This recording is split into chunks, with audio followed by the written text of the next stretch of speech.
Have you ever stopped to consider that some of the qualities you've been praised for your entire life may not actually be strengths at all?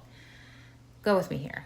Maybe you've been told you're independent, resilient, hardworking, always there for everyone else, able to handle anything that comes your way. And while those qualities can absolutely serve you, what if they didn't begin as strengths?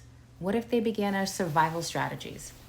Today, I want to talk about how some of the characteristics we admire most in ourselves were actually created to help us navigate difficult experiences, and why they may be keeping us stuck in patterns that no longer serve us.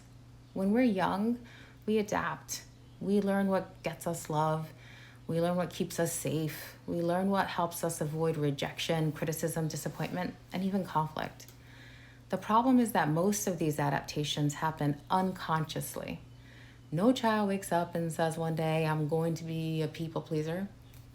Or no child decides, I'm going to become hypervigilant or hyper independent. Those patterns develop because they worked.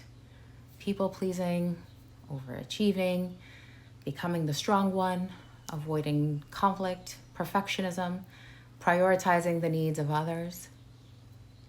It helped you survive your childhood or a traumatic experience. When I look back at different seasons of my life, I can identify qualities that helped me survive difficult circumstances. The problem wasn't those qualities existed. The problem was that I carried these qualities into seasons of my life where they were no longer necessary. I was still responding from old programming when my circumstances had changed. I think back to when my daughter was diagnosed with lymphoma. Our lives changed overnight. There were appointments, medications, treatment schedules, conversations with doctors, and countless details that needed to be managed. During that season, I developed what I believed were exceptional organizational skills. I became incredibly detail-oriented. I always had a plan. I stayed on top of everything.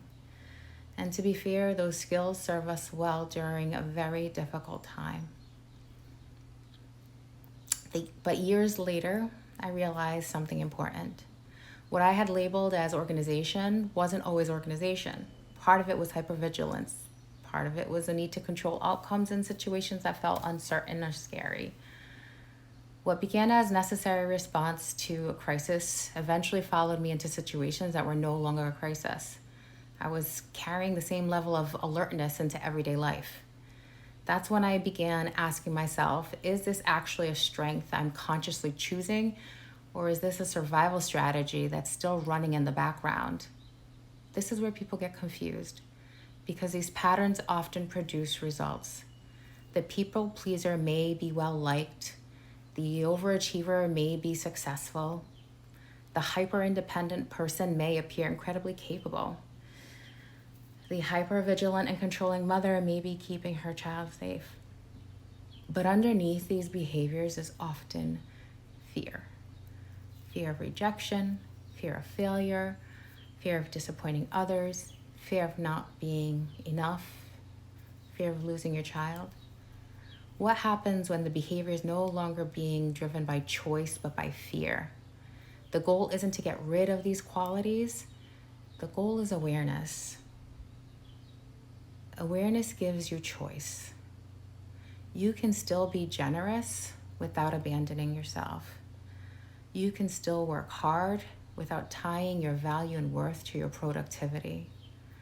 You can still be independent while allowing yourself to receive support.